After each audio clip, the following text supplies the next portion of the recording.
So I just like Pressley and Peace. That's my yoga story. That's my origin story as well. Being diseased, being sick, and stumbling across what I thought was just called stretching at the time. Same thing, same exact story. Never had any intention to teach, but realizing that I needed to make some changes. And the more I got into it and realized that yoga is more than just what we see is I like to call it bending into a pretzel. People think that's what it is, and I did too. But the more I got into it, the more I realized it's actually a lifestyle. It actually embodies every aspect of your life, and what it is not is a religion. So let me delve into that, and that'll answer your question. The more I got into it and realized all of the different aspects, there's what's something called the 8 limbs of yoga. And the 8 limbs actually cover every aspect of your life. The very first two is right along with what most people practice within their religious faith. It's not a religion, but it reminds you of whatever faith that you have if you wish to practice it. How do you engage with the world? That's called yamas, your external. That's your morals. And then how do you internally conduct yourself? What's your ethics? That's your niyamas.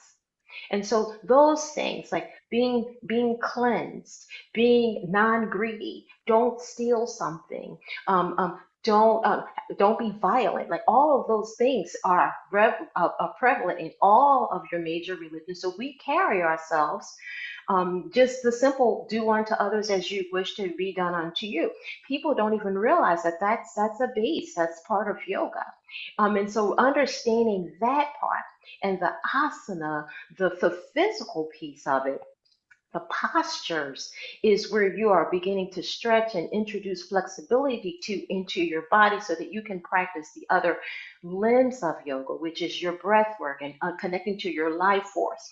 And then understanding that if you eat and consume. And consumption is more than just food, it's your relationships, it's your work that you do, it's who you are in the community. All of those things are key. And when all of those things are in alignment, then you are in the practice of yoga because you're not going to eat something that doesn't agree with you. You're not going to hang out with people that you probably shouldn't need to hang out with because anything that you're consuming that does goes against your personal grain, your what's called a dosha, who you are, is not going to benefit you and your output is not going to put you where you need to be. And it shows up, it manifests as illness, disease, all kinds of things. It creates what's called inflammation within your body. And when your body has inflammation, you are going to be sick.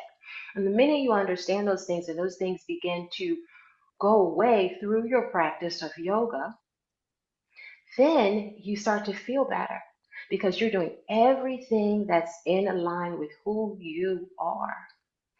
And if you are a religious person, if you do practice your faith, you can practice that within your practice of yoga as well. Because what yoga is not is it's not a religion. It's considered the journey through the self to the self. It's all about your truth. You should be a walking, living example of your truth. And if you are in your standing in your truth, then everything will be cool. And if it's not true for you, if it doesn't ring true for you, then it's not going to work. So if you're not eating something that's true for you, if you're not moving the way that's true for you, if you're not embracing those vibrations that Peace is talking about, that's not true for you, it's not going to output in the way that's beneficial to you. So that's what to me yoga is all about. And that's how you can build community. And Yeah, so the whole purpose is to be able to sit still in meditation in quiet and to right. get to what's called an equanimous mind, a mind that is not thinking, because we Yeah. let those thoughts take us where we don't need to be. And it brings up ailments such as anxiety, Yeah. because we create things that don't exist and we let that become our truth, and it's not our truth. So when we can get those things away, we give our minds and our thoughts too much power. If you think of your fingers and your toes, if you're not using your fingers and your toes, you don't think about them. They're just tools and instruments to do something. We tend to Right. give our brains and our thought processes too much power. If we were to take our thoughts and give them the same power as our fingers and toes, where we don't need them, we don't use them, then we're not thinking about them, we're open.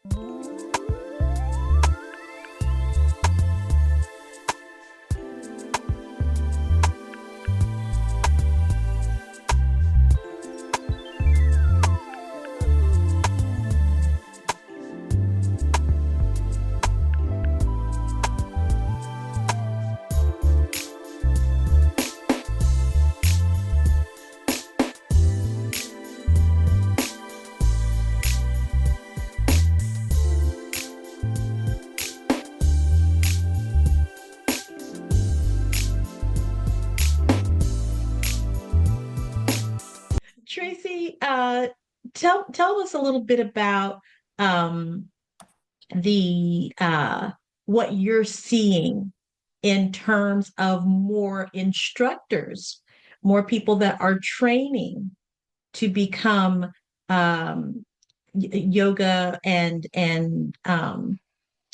involved in wellness and the different alternatives that are in this class of healing modalities. What are you seeing in terms of the growth of that? I think it's growing exponentially, and I think that really happened during the pandemic. I'm not saying that there weren't many yoga women of color out there. One that I can bring to mind is Faith Hunter. She's like the first African American woman to grace the cover of Yoga Journal. But she was out there kind of much like by herself. And then you have Tracy Stanley, who is, I call her the goddess of Yoga Nidra, how to embrace meditation as you go at rested state.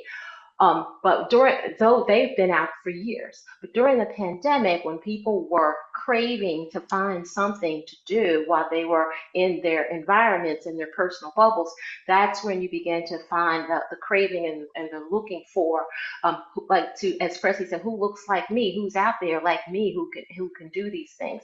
And I think when we talk a little bit about myths, one of the misconceptions about yoga, especially here in the United States, is that it's for maybe people on the West Coast, maybe people who are of a different nationality, maybe people of a certain body type, that you have to be really thin and you have to be young and you have to be everything that's not.